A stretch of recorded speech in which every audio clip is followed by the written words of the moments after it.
Bonjour à tous, bienvenue dans Cult & Click, je suis Kerr et Bigby. Bonjour à tous. Et on est là aujourd'hui pour parler de Avengers Endgame, le fameux Avengers 4, et toutes les dernières news qui sont tombées sur le film.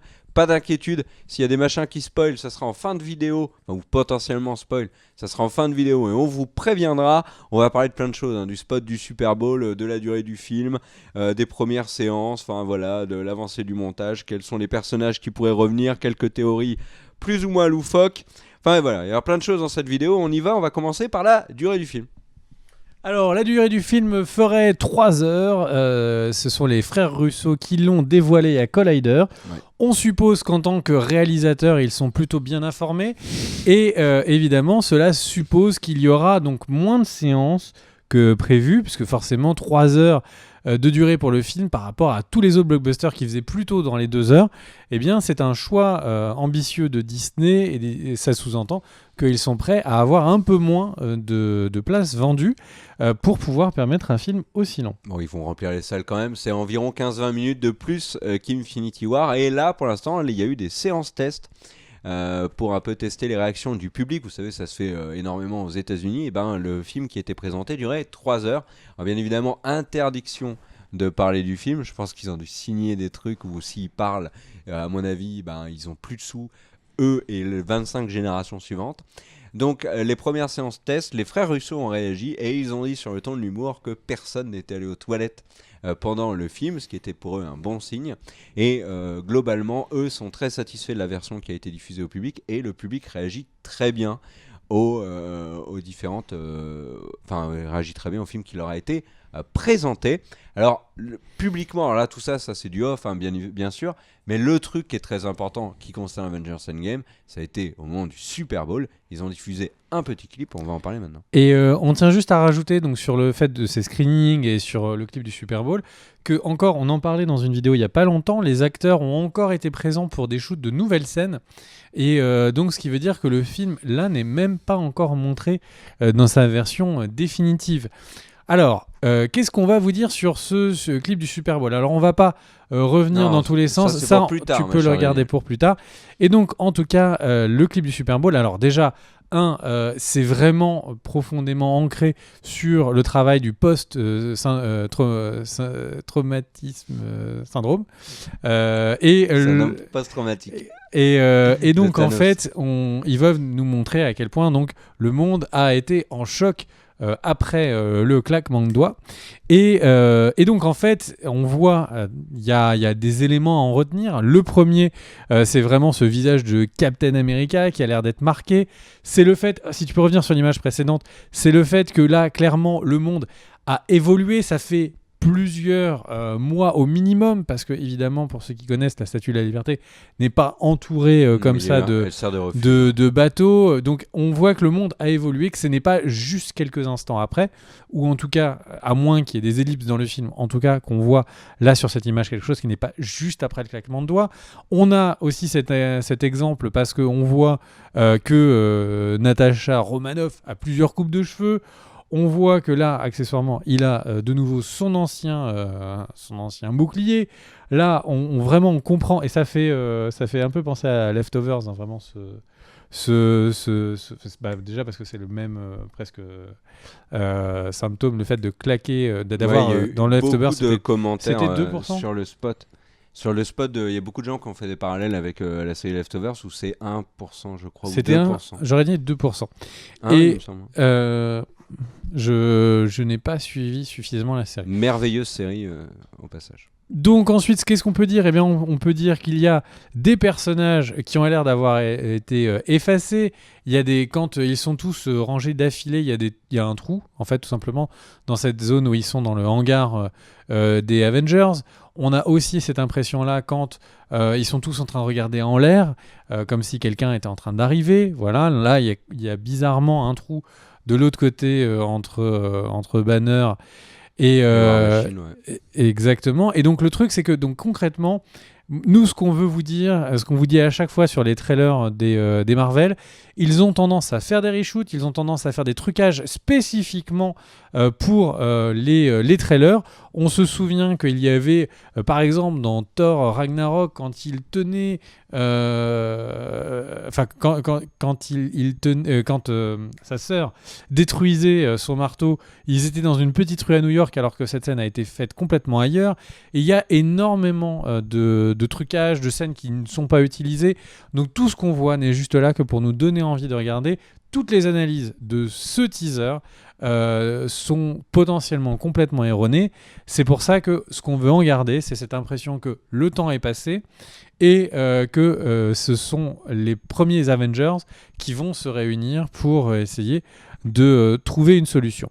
Il y a une théorie qui était plutôt marrante, dont on voulait vous parler sur Reddit, qui faisait écho avec du coup Hawkeye. Avec le spot, ouais. En fait, dans le spot, on voit Hawkeye, et Hawkeye se tourne vers une lumière rouge, et en fait, sur Reddit, alors elle n'est pas de nous, hein, cette théorie, il y a une théorie qui dit qu'en fait, Hawkeye est en train de se battre, enfin, affronte à ce moment-là Ultron, et oui, Ultron, le méchant d'Avengers 2. Pas du tout. Qui serait de retour. Alors, il y a de très très nombreuses rumeurs qui parlent du retour d'Ultron dans Endgame, mais qui ne serait pas le seul méchant qui serait de retour. D'ailleurs, on avait une surprise dans Infinity War avec Reine Rouge. En tout cas, c'est la lumière rouge qui fait clairement penser à Ultron. La théorie se base sur le fait que Burton est au Japon pour avoir des informations sur sa famille, et que là il affronte des Yakuza et Ultron, et qu'il serait aidé par Natasha Romanoff qui le ramènerait ensuite dans le groupe des Avengers. Voilà. Maintenant on va passer dans une autre partie de la vidéo, c'était plutôt des rumeurs et des petits leaks liés aux jouets. Donc si vous voulez aucune information sur le film, tout en précisant que ça n'est absolument pas certain, et donc on peut très bien dire des choses qui ne seront pas confirmées avec le film. On va commencer avec des annonces jouets. Il faut se méfier des jouets parce que, en plus, les réalisateurs ont dit que tout ce qui avait été révélé dans les jouets, il fallait faire attention parce que c'était pas forcément directement en lien avec le film. Si par exemple on se base sur les jouets qui avaient été diffusés avant la sortie de Captain America 2, le soldat de l'hiver, on voyait en fait Captain America sur la moto. Or, dans le film, c'est Black Widow qui est sur la moto. Et d'ailleurs, le fait d'avoir mis Captain America sur la moto avait fait que le constructeur de jouets, je sais pas qui c'est, ça doit être Mattel ou un truc du genre, avait été accusé de ne pas vouloir mettre en avant Black Widow, et que c'était toujours Black Widow qui n'était pas sur les jouets, ce qui à l'époque était très clairement le cas, il faut le dire. Black Widow était complètement ignorée partout dans les produits dérivés. Bref, là, au niveau des jouets, ce que l'on sait, c'est que apparemment Valkyrie reviendrait, elle a un jouet pour elle. Donc la Valkyrie serait de retour, ça n'est pas une surprise, ça avait déjà été teasé.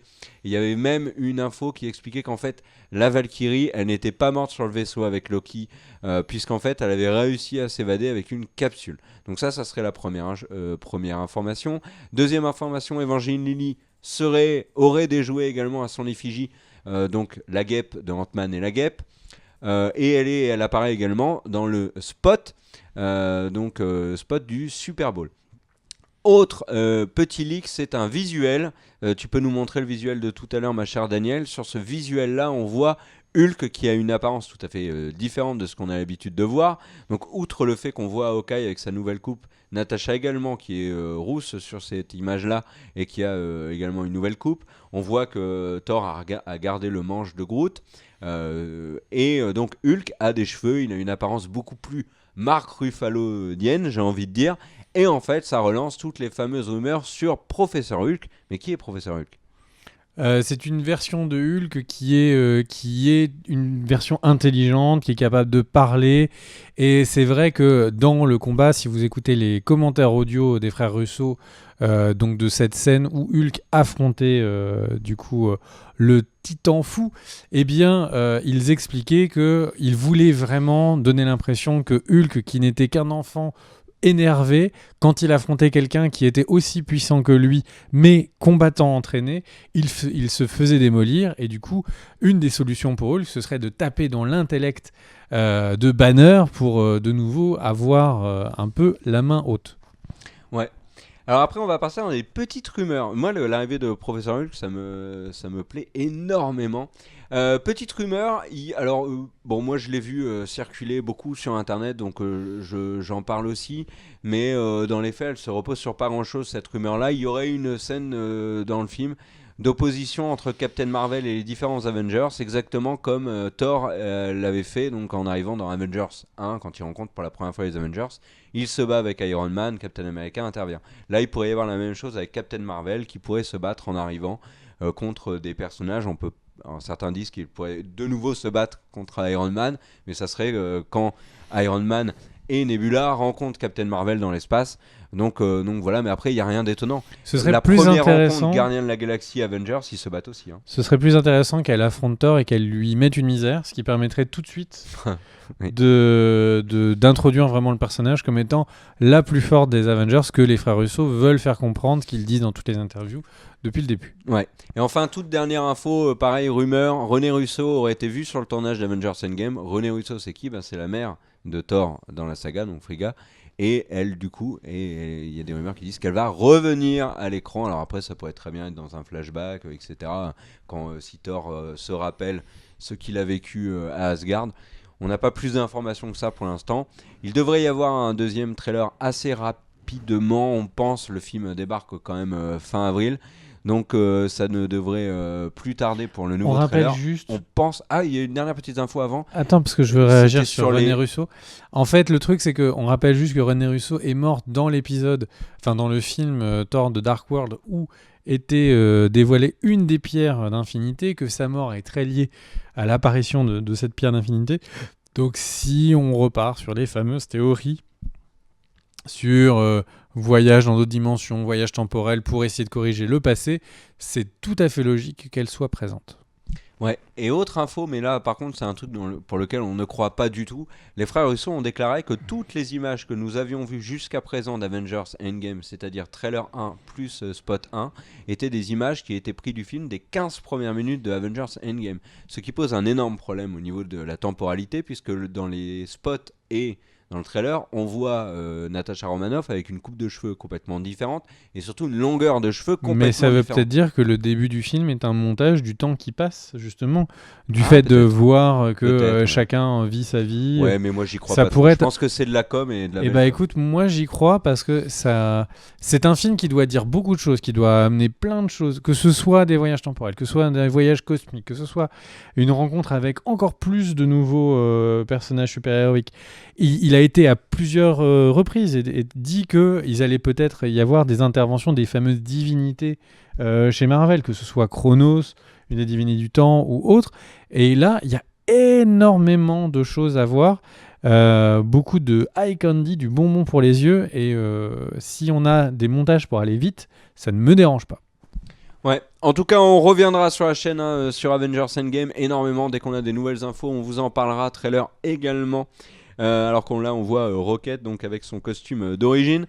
On vous remercie énormément, merci à ceux qui nous soutiennent et qui nous soutiendront plus tard ou un jour sur Tipeee. Merci à ceux qui mettent un pouce vers le haut, merci à ceux qui mettent des commentaires, merci à ceux qui retweetent notamment nos vidéos sur Twitter, c'est très important, n'oubliez pas de le faire. Merci.